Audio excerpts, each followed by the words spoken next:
The root test works very much like the ratio test. In fact, I'm not going to go through the proof of it, but yeah, the basic idea is the same. Just the technicalities for its proof are a little bit more involved. Not that much more, but basically nothing much new, just more complicated. Okay, so what does the root test say?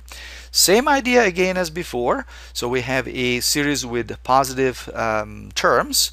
Now, instead of looking at the limit of the ratio of two consecutive terms of the sequence, what we're going to do is we're going to look at the limit of the nth root of the nth term. Okay, so what we're going to do is we're going to take all those terms and take their nth root. If that limit ends up being some number L, which is less than 1, just like before, then the series is convergent.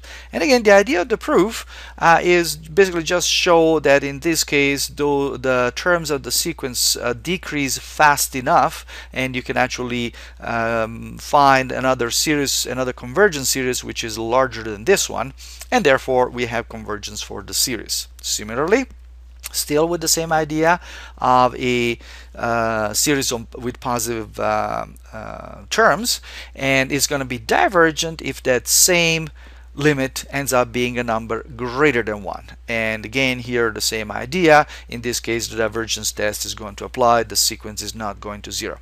Okay.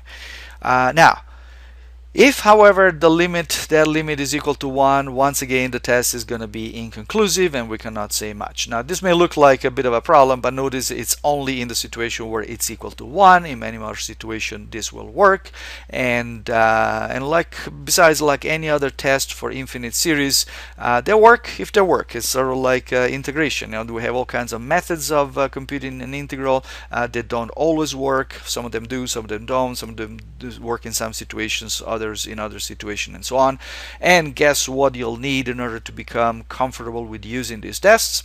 Yes, practice. So you'll have to try a lot of these tests on many series, see for which one it works, for which one it doesn't work, and what actually happens when you try to apply them.